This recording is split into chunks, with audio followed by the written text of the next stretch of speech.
This is Research Like a Pro, episode 140, Problem Solving with the Pre-1850 Census. Welcome to Research Like a Pro, a genealogy podcast about taking your research to the next level, hosted by Nicole Dyer and Diana Elder, accredited genealogy professional. Diana and Nicole are the mother-daughter team at FamilyLocket.com and the creators of the Amazon best-selling book, Research Like a Pro, A Genealogist's Guide. I'm Nicole, co-host of the podcast. Join Diana and me as we discuss how to stay organized, make progress in our research, and solve difficult cases. Let's go. Hi, everyone. Welcome to Research Like a Pro. Hi, Nicole. How are you doing today? Great. I've been working on a proof argument lately, and it's coming along well. It's fun to work on those, but they take a lot of time, don't they? Yeah. What have you been working on or doing? Well, we've started our latest study group. This is number 7 for Research Like a Pro, and I like to always do a project along with the group. So I am doing some pedigree analysis to figure out what I want to have for my objective. I did that SLIG course about Missouri, and so I want to focus on one of my Missouri ancestors, and I have a few brick walls there in Missouri. So I'm going to spend a little bit of time looking through our family tree and see what sounds like a good objective, a good project. So that's always kind of a fun thing, starting brand new with something in our own family history. That'll be nice to apply what you learned in the Missouri course. Well, for our announcements today, we have started our study group, as I just mentioned, but if you're interested in joining us for a future study group, be sure to join our study group email list, and you can find that on Family Locket under the study group. We have our fall DNA study group that will start in September, and we'll be taking applications if you'd like to be a mentor for that, and the information on that is also on the website. If you are interested in joining our courses or study groups and you're waiting for a good deal, we periodically have coupons that come out in our newsletter. So make sure you join the newsletter so you can get notice of those. And then you can join us in your journey to Research Like a Pro. Well, today we get to talk about a fun subject, pre-1850 census research. And that is something that we both do quite a bit with our client research and our own research because inevitably people's brick walls are before that 1850 census where it's harder to identify individuals because they're sometimes a tick mark in the household of someone else. So some of the challenges from pre-1850 census research include incomplete census schedules. There's been record loss of some of the states and counties, so we don't have all of them. Of course, the main challenge is that only the head of household is named. And then you will have men of the same name that you have to differentiate and try to figure out which one is the right one. And then dealing with a lot of boundary changes as the United States grew from the 1780s to 1850. The western boundaries were pushed and states grew and took in more settlers. And as the counties got larger, they split and new counties were created. So it's really important to understand all of the boundary changes that were happening in this time period. Right. And because we only have tick marks on those censuses before 1850, all of those challenges together can make it seem like it's just not worth your while and you can't find anything. But of course, we have so many strategies that we can use. So we're going to talk about some of those. But before we start on that, just a little bit of a review of the United States Census Records. I think it's just helpful to always learn a little bit more about the record type. So any of you listening, if you've been using the census for a long time or whether you've just started your research, hopefully you can pick up a few clues about how to use them as we go through this podcast. Let's think about why the United States government even started a census. Well, the first census was taken in 1790, and it's because the government wanted to know about the population. They needed to know how many representatives each state was allowed, and they needed to know for taxation purposes how many citizens there were. As the government expanded, as the country grew, questions were added, and the census was taken every 10 years. And so it's really interesting to look at every 10 years and see what questions were added. And as you think about the history of the time, you'll realize why some of the questions were there. So after the Civil War, they added a question in 1910 about if someone had been a member of the Union or Confederate Army, and that was because it was about time to give pensions to veterans. And so that question was added. So take a look at all those little categories across the top of the census page and think about why the government maybe wanted to know the answer to that question. And then the other thing to remember is that that particular census record is just a snapshot of that household at that moment in time. And it's possible that your people only lived in that specific area for a brief moment and then they moved on, but they were caught on the census right there. And I have some examples of that where I have no other records from that area. And at other times, we have our people in the same area, and on census year after census year, they are still there. So we have a lot of different situations to consider. Now, the census records are probably one of the most easy records to track down because they're on Family Search for free. They're also on a lot of the partner websites, Ancestry.com, MyHeritage, and Find My Past. And if you cannot find your ancestor on one of the censuses, and you're looking only on Family Search, go try it on a different website because they have different indexers, different search engines, and maybe what you couldn't find on one will show up on a different one. And I have done that several times using, say, Family Search and then found the family on Ancestry. So just a little tip. While you were talking, I thought of an example that I wanted to share. It was about how there's it's a snapshot in time. And I was looking at a census record yesterday for George Harrison Tharp, and I was expecting him to be in the 30 to 39 age range. However, he wasn't there. His whole family was. I could see that his wife was in the 30 to 39 age category, and then all of the children I expected to see, plus a few more new children. But there was no man over 20.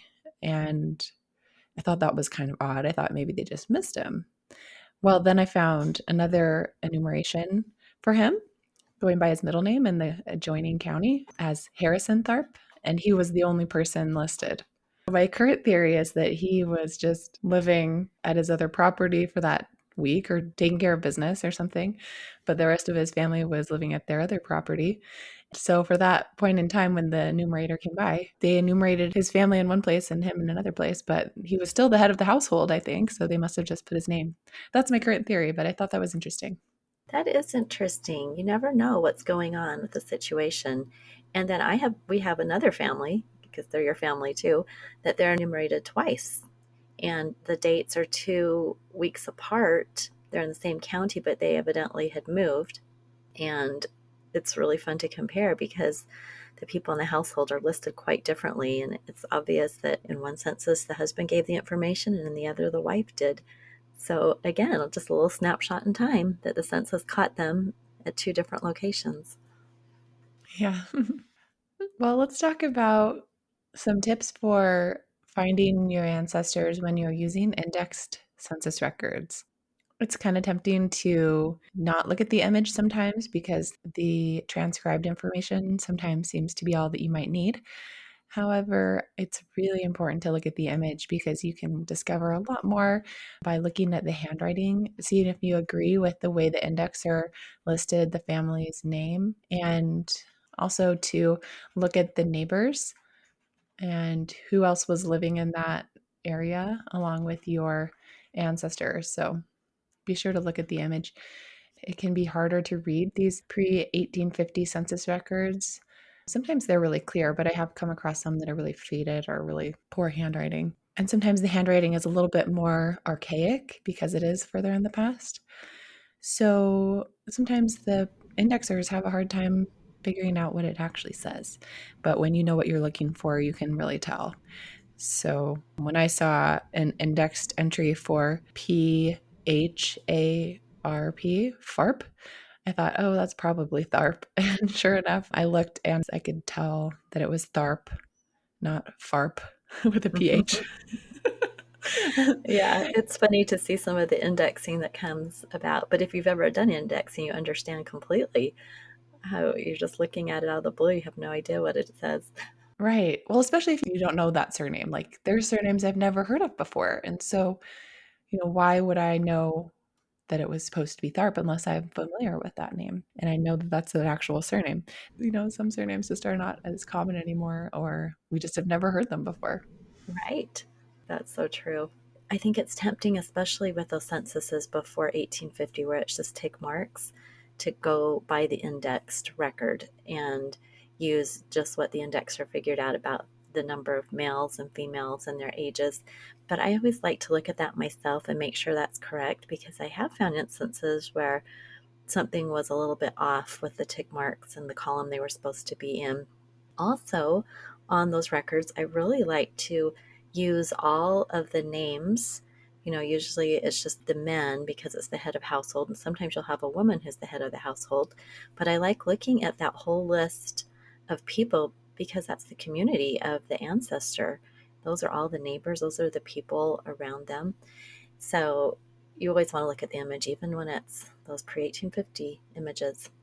So let's just talk about what you can find in those census records 1790 to 1840. So you get only the name of the head of household, whether it was a male or female. Then you get the free white males in various age groups, the free white females in various age groups, and then you have the number of slaves. And they start listing them by gender and age beginning in 1820. So if you're doing African American research, then you're going to want to look at that and use that in conjunction with things like probate records and court records to try to figure out where your ancestor could be and which of those enslaved people could be the ancestor.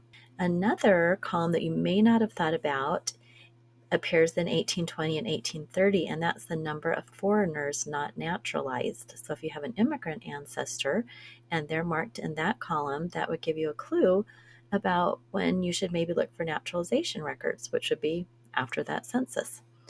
And then also in 1840, you get the name and age of a Revolutionary War or military service pensioner.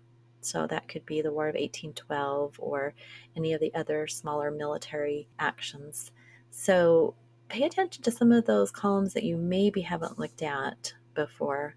Yeah, those 1840 Revolutionary War pensioner names were good because I believe it included the name of the pensioner, even if he wasn't the head of the household. So that's always a bonus. Okay, let's talk about searching for your ancestor on the census, some tips for finding them. We sometimes just type in the person's name, and then if we don't see them, then we're like, oh, guess they were, not listed. But like I mentioned before, there's a lot of variations on spelling for our ancestors' surnames at times, especially when the indexer couldn't tell what it said. So, one idea is to just make a list of alternative spellings that you've seen on different records. And then when you're searching in the census records, type in some of those alternative spellings or use wildcards to pick up different variants. So, for Royston, we can search for Boyston or different endings like ON, EN, AN. Royston typically is ROYSTON, but maybe we could try ROISTON and then just putting all those different variations together. So there's a lot of different options to look at. And what I like to do is kind of narrow it down by the county. So I'll put it, I think they're in this exact county, and then try a bunch of different spellings or just wildcards. So when I say wildcards, typically that means using an asterisk, which will match 0 or more characters in that position. So it could be at the end of Royst, asterisk, and then that would catch Royston with an EN and an ON and an AN or IN, anything. And then you can put an asterisk at the beginning of Royston so that if it's a B or an R, it would pick up both of those. And then toward the end, you could just put it for the ON spot. And so you could have asterisk OYST asterisk N, and then that would capture a lot of the different variations. And then when you're still not finding the person you're looking for, sometimes it helps to actually read the census pages.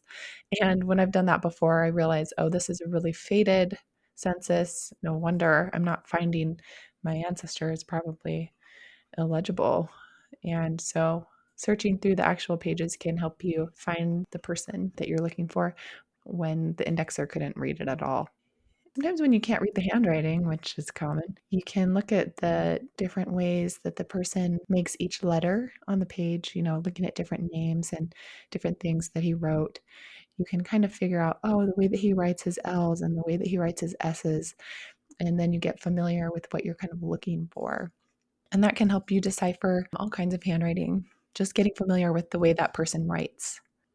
And we already mentioned this tip, but remember to always look at the image. Also, make sure you look for all the censuses for a person's life, because this can really help you see the names that they went by. Maybe sometimes they went by a middle name and you weren't searching for that or weren't thinking about that. So, gathering everything you can to really help you figure out where they lived and what names they went by and what was happening in their life can really help you find them on the census. Yes, those are all such great tips. We're going to spend the next bit of this episode on a case study and showing how I used those pre-1850 censuses and records to support those to answer a research question.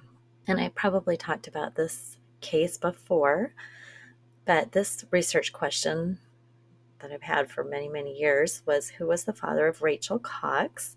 Rachel was born about 1828 in Indiana and died between 1870 and 1880 in Falls County, Texas. And Rachel married Hickman Monroe Schultz in July of 1848 in Navarro County, Texas.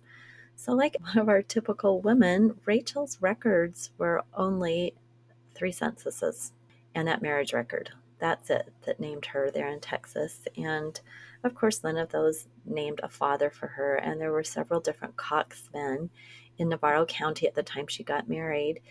But there was one in particular that I settled on could be a possible father, and that was Benjamin Cox. And the reason I settled on him was I discovered a record in 1848, which was just a few weeks after her marriage. It was in August. She was married in July. And her husband, M. Schultz, Monroe Schultz, he just goes by M in this record, is listed with Benjamin Cox. And they were both in this list of men who were commissioners appointed to work on a road there in Texas. And so I thought, well, they are associates. That means that they are in the same area. It would give a possible reason for Rachel and Monroe Schultz to have met and married. So this became a good hypothesis for me to explore. But they got married in 1848, so that means all the records for Benjamin and Rachel would be before the 1850 census, so she's not going to appear in his household. She was already married by 1850, and his household in 1850, of course, doesn't have her. She's in her husband's household.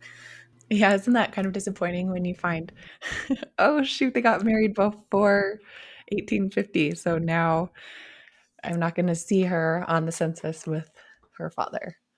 Dang it. And that happens a lot as we move back in time. Yeah, that was a close one. But even the 1850 census doesn't tell you if that's your father or not. It's still just an inference. So, yeah, it's okay. True. We can do it. It's just a matter of building a case. So, let's talk about the research strategies for making a case like this. So, we need to research all of the known records of an individual's life for both of the individuals, both Rachel and Benjamin, and look for clues to pre 1850 records, really study the locations and learn about migration routes and boundary changes and records that were available that might name our ancestors, and research the fan club. And using all of these strategies will typically help you build a case that shows one person was more likely to be the parent or father than all the other candidates. So we always start with what we know. And what I knew with Rachel Cox Schultz was that marriage record and then the 1850 census. And that census, she's still in Navarro County, Texas, but it gives me an estimated birth date and place for her, which is crucial. She was 21 in 1850, so that gave me a birth date of about 1829, and she was born in Indiana. Other censuses confirmed that. It was always about 1828, 1829 in Indiana. Well, when I looked at the 1850 census for Benjamin Cox, even though she wasn't in that, it was in a different county because he had moved to Travis County by then. But I did notice that there were two daughters in the family that were about Rachel's age who were also born in Indiana. And so that gave me a clue that this family had come from Indiana in the time frame that Rachel would have been born. And so that gave me a really nice clue to start with.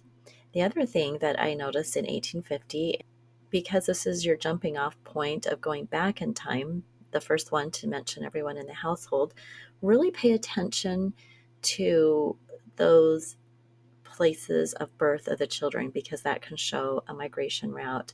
And in this family, we had Indiana and Arkansas, which gave me some clues.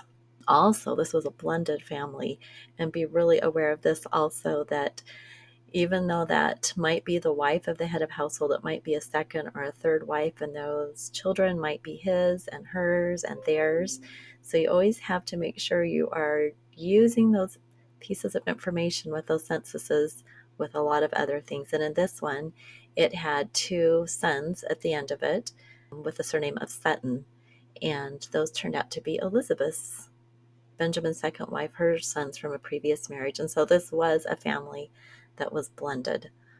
So I didn't know that until I started the research, but it's always good to keep a really open mind. Well, thank goodness they were listed with a different surname because sometimes it's really hard when they just all get the same surname as the head of household, even though they are, the second wife's children by her first husband. So it's nice when they do list the other surname. Another tip for working with these pre 1850 census records is to use land records in conjunction with them. And many people are listed in the land records, and this can help separate men of the same name. And oftentimes, you'll notice certain people in a land record with the same surname that you can maybe infer that these are relatives. And so, those people on the land records could really help you sort out the people of the same name and make little groups of associates and relatives and people who live next to them and figure out who's who.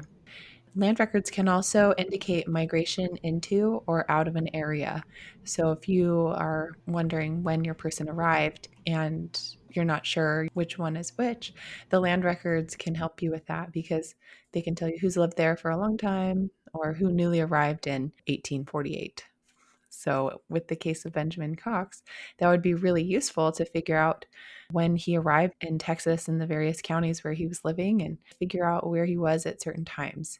With my example earlier of George Harrison Tharp, where I found him in two different counties on the census record in 1840, I looked at the land records and found that he owned land in Henry County, Kentucky, which was split into two counties in 1838 when Carroll County was created.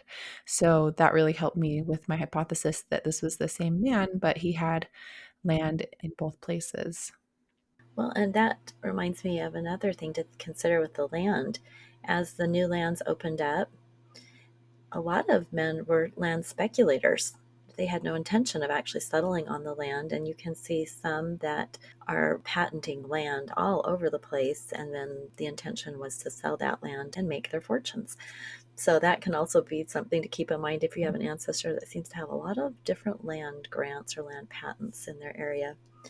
With Benjamin Cox, he did get an original Texas land grant, and it notes in that land file in Texas, they have an entire file for them, and it was 17 pages, and it had the certificate, the notes, the appraisal for the survey, a sketch of the land. Gives a lot of information about him, talking about how he patented this land in Navarro County and in Hill County, and that he was a resident of Bell County. So it explained a lot of his different moves and locations on censuses from 1850 on, but then it also gives the great clue that he was a Mercer colonist. And when I researched Mercer colonists, I found that the first settlers came from Arkansas in 1845. So, if you remember from that 1850 census, there were some children born in Arkansas. So that points to another location. And sure enough, doing some research in the 1840 census located Benjamin Cox in Izard County, Arkansas. And this entry is really interesting because it says Benjamin Cox, an alias. So, what do you think alias meant, Nicole? Another name that he went by? Well, when I looked at all the different entries in that census record, it was found on several of the men's, the head of household, it would say so and so and alias, so and so and alias. And so putting that together with the knowledge that this was a blended household, that Benjamin Cox and the Suttons were on the 1850 census, I hypothesized that this just meant he had married Elizabeth Sutton and that we had Suttons in the household as well as Coxes, because that seemed to be what the census taker was using to indicate a blended household. So I thought that was really an interesting clue. Hmm. And I had to put that together with additional research. Right off the bat, I really didn't have an idea about what that could mean. Never seen that before. But that is a really great example of using the 1850 census and the children's birthplaces to figure out the migration path and go back and find where he was living in 1840. Right. Did you find other people of the same name in Arkansas? Well, I found the Cox family, and then as I continued the research on Benjamin, I found that his adult children had followed him from Indiana into Arkansas. And so some of the daughters, he only had one son, he had all daughters after that. So I didn't realize they were family members at first. But once I figured out who the girls had married, then I found the families all there.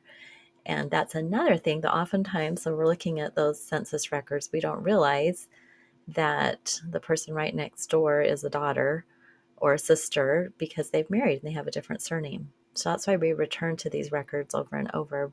The more knowledge we have of the family, the more we'll understand that grouping of people there in the census.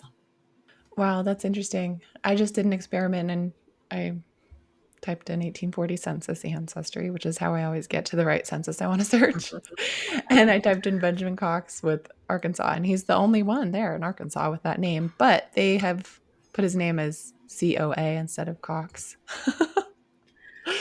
Yep, that's a good example of that indexing, But one right? of the great things that Ancestry does is they allow users to add an alternate name, which is, I think, some of the time why we can find people in a search when we type in Benjamin Cox and it says Benjamin Coa, because someone had already added that it was Cox, Yeah, as an alternate name, which I'm so glad that people do right. that.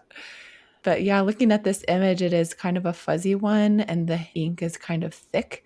And so it makes it hard to like pick out individual letters.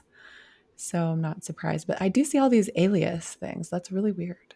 I love it though because that gives you such a good clue that all of these families were blended families. And it would be fun to do a little study of that county and discover all those connections. I'm surmising that they were all blended families just because I know Benjamin's was. Huh. But it would be fun to prove that. That's a good guess, at least. It could mean that other people in the household go by a different surname, right? True. Yep. Which is what alias means, like that Yeah. they are And that's otherwise probably known as something else. right. It doesn't look like Koa when you know you're looking for Cox, but it's illegible because the ink was thick and the image is blurry. So Mhm. can barely even tell it's Benjamin. Surprised they got that right. Well, let's talk about another tip for helping you sort out all the information you're finding when you're looking at all these different census records and land records. It's helpful to create a timeline. And when we teach our Research Like a Pro method, we put that right at the beginning. And then as we find more records, we like to go back and update the timeline so that it can be a tool that we use throughout the research project. One of the reasons this helps is it helps you separate men of the same name. And if you know that there's a man living in a different county at the same time as your man is living in the county where you think he is, that can help you say, that guy is not the right one. And I know that because I have a separate timeline for him. And you can kind of differentiate them based on the timelines. And then it also helps you when you can track their migration. When you're first getting started, you may not know where your ancestor moved to or from. And so you will probably need to create a rough timeline of things you know, and then from there you can fill in the blanks as you research. And as the timeline gets filled out, then you have built more of a case for the identity of your ancestor. Right. That timeline is so important, especially when they migrate and they have large families and have so many things going on. And with Benjamin Cox, I felt really good about the 1840 census because I had a marriage record to Elizabeth, and he's mentioned with Elizabeth in the 1850 census. That all fit together. But what I wasn't so sure about was before the 1840 census and that marriage and finding him back in Indiana and Ohio. Now, I knew there was an Indiana location from the census in 1850 where it listed some birthplaces of the daughters in Indiana. And I also knew about an Ohio connection because his records of his life give his birth in Ohio.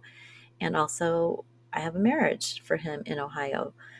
And I believe that the marriage to Keziah Barbie popped up as a hint. It was something other people had attached to him.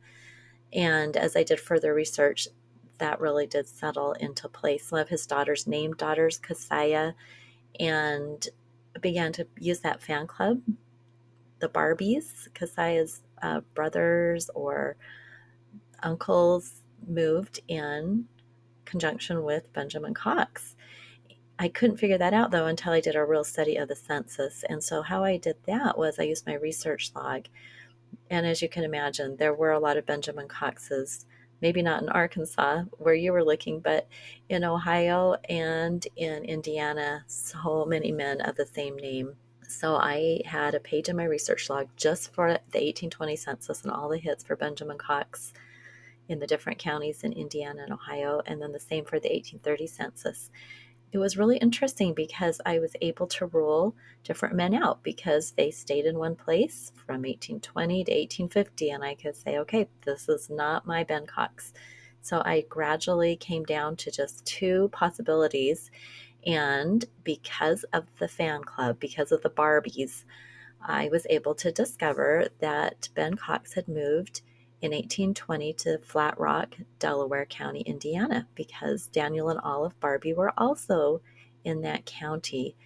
And the fan club is so important in this pre 1850 research, trying to find people that all came together as groups from one place to another that really can help you figure out where your ancestors going. But then you have to also see if those tick marks in those early census records fit the family. And so I had Benjamin, of course, in a different location for both the 1820 and 1830 censuses. In 1820, he's in Delaware County, and in 1830, he's in Monroe County. But in both, the family members fit. And the one I was really interested in was 1830 because remember, I'm looking for my Rachel Cox, and she would have been born about 1828, 1829. And there was a female under 5 on the 1830 census that would fit for Rachel. And as I continued to research this family, I would put the names of the children into the appropriate place and see if they fit. So I had to just continue fitting together this family as I found the right census records. And then, of course, boundary changes. That Flat Rock area, the Delaware New Purchase, when I mapped that out, looked at the boundary changes, I realized it fit in with tax records and land records for Benjamin. So it was a tricky project. It took several phases of research projects actually to get to this point of being able to show that Benjamin and Rachel Cox were indeed father and daughter. And, you know, the final thing that proved it was DNA because I had so many DNA connections through all of Benjamin Cox's other children to descendants of Rachel Cox, me, and then two other cousins. So it was a fun project. Took several years to do, but I feel really secure in saying now that Ben is the father of Rachel Cox through all of the documentary research and then with the additional proof of DNA. Fantastic. That's such a good case study of using pre 1850 census records to figure out if this person could be the father of Rachel. So good job. And it's great to be able to add Benjamin Cox to our tree. And I really like when you found on the 1830 census being able to fit Rachel into this family. You know, there's only one daughter under 5 years old. and it had to have been Rachel because the other daughters, Minerva and Sarah and Lavina, were in the other categories, 5 through 9, and two daughters that were 10 to 14. And I believe those ones were actually listed on the 1850 census. So correlating the names of the children with the 1850 census was pretty great, right?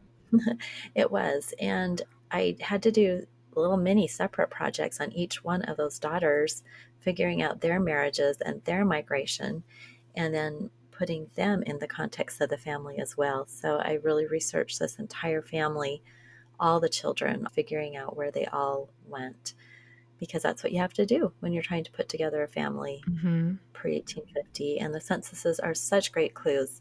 They lead you to other records, they help you correlate the families. There's so much you can do with them. So I really hope everybody listening, if you've been putting off any of that research that's difficult before 1850, hopefully you picked up some tips, and using a complete research process like we teach with Research Like a Pro, it really helps you to do this kind of research. I could not have done it without my research logs and timelines and reports, the entire process. Absolutely. You mentioned doing several different projects and writing up reports for all of them. So, writing kind of as you go, as you figure things out, really helps you put everything together. So, great job. And thanks for listening, everybody. And we will talk to you again next week. All right. Bye-bye, everyone. Bye. Thank you for listening. We hope that something you heard today will help you make progress in your research. If you want to learn more, purchase our book, Research Like a Pro, A Genealogist Guide, on Amazon.com and other booksellers. You can also register for our Research Like a Pro online course or join our next study group. Learn more at FamilyLocket.com. To share your progress and ask questions, join our private Facebook group by sending us your book receipt or joining our eCourse or study group. If you like what you heard and would like to support this podcast, please subscribe, rate, and review. We hope you'll start now to research like a pro.